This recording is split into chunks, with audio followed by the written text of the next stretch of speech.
Alright, welcome back. I hope you had a nice week. I hope you read the book. I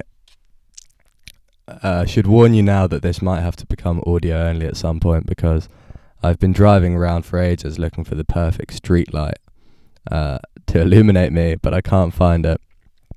And without my internal lights on, I look like this.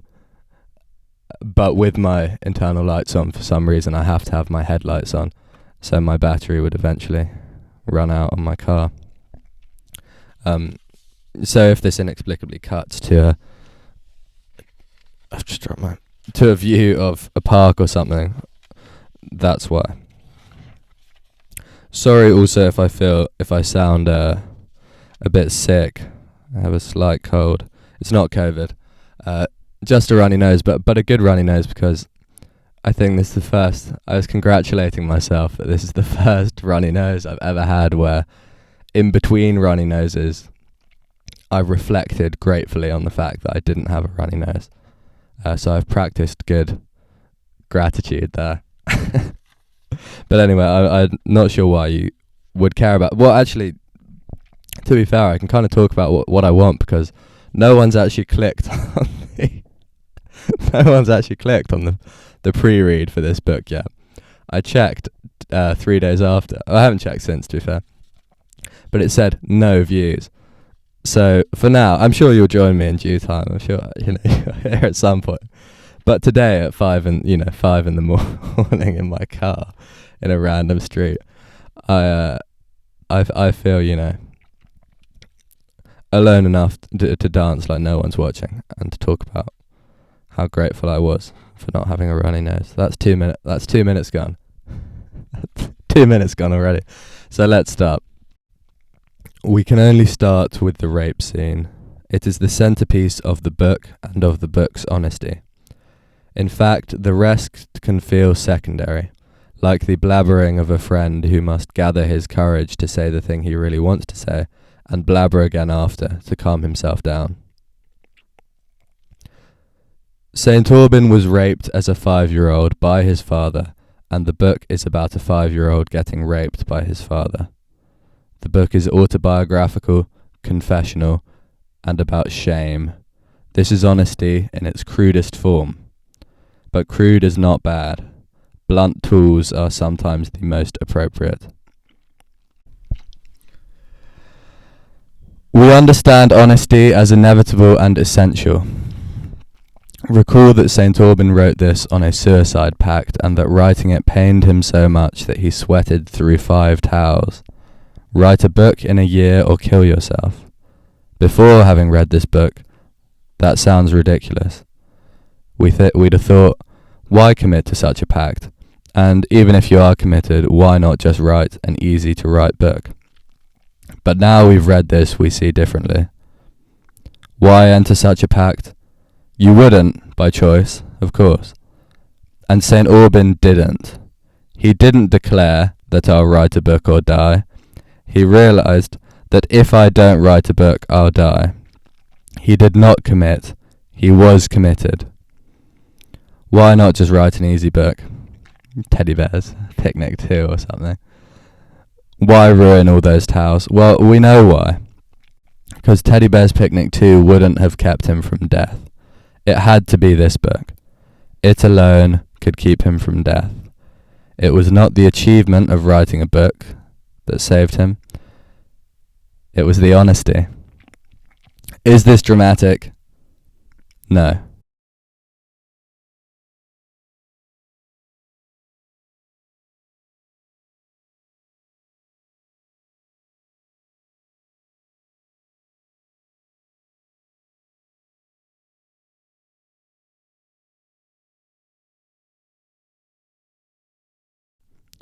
Honesty is a single and branchless path. Shame is a reliable starting point to find this path. What's your shame? What thoughts crop up and trouble you in dark, lonely moments? What are your secrets when you imagine someone knowing everything about you? What discovery they'd make scares you most? What's the worst thing that's ever happened to you? It's unlikely you had to grope much for your answers. They probably came forth almost immediately, and against your will. Our shame is ready, and it presses against the walls of our skulls. There's no choice. These things have organised themselves for you. You know which are the most urgent and the most insistent. We all do. St Aubyn calls our shames knots of inarticulacy. I think he more means by inarticulacy things that we cannot formulate, but they would be equally validly interpreted as the things we don't say aloud, our secrets.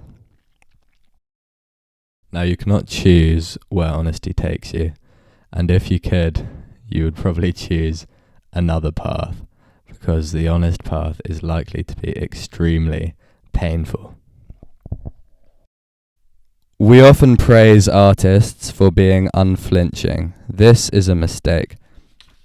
I say flinch for all you're worth. Find your flinch and then do what you must. Stare at it, soak towels. We want art that has suffered through flinch after flinch after flinch.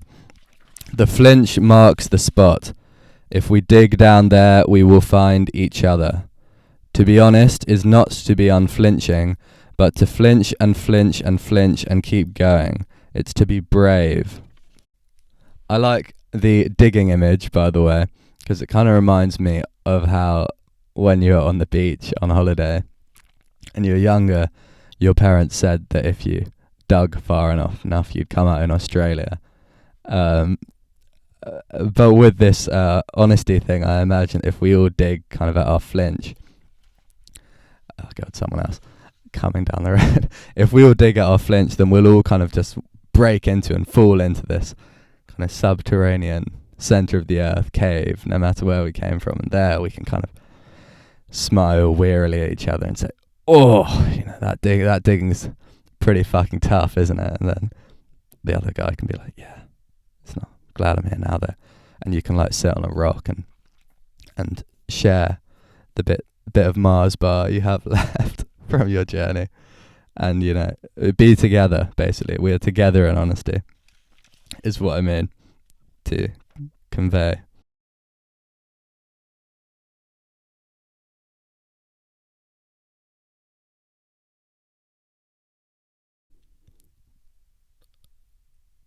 The truth is wiser than us. To begin with a mundane example, the Melroses eat lunch at 1:45. Patrick broke into a run. He was convinced he had missed lunch. It was always at 1:45, and normally Yvette would come out and call him, but hiding in the bushes he might not have heard.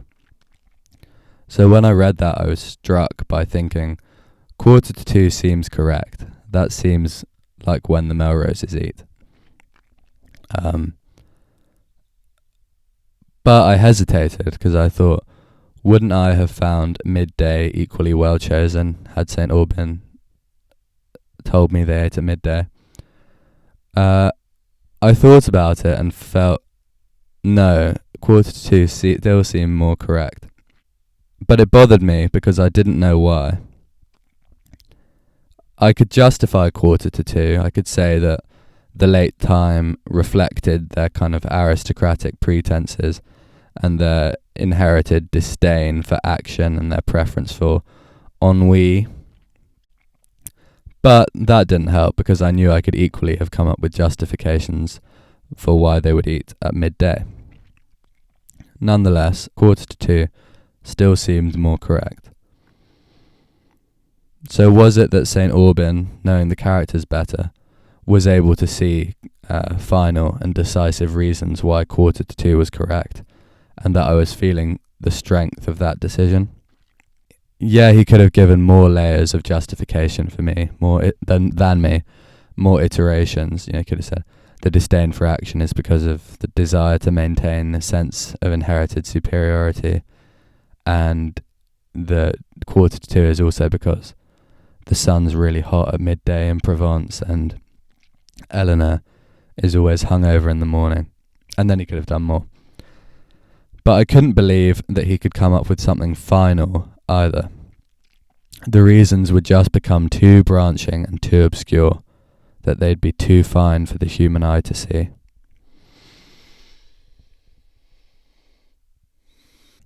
Sorry to interrupt here, just it transpires that you can only do 15 minutes if you're not verified, so I've had to split this up, so just click through to the second half. Thanks.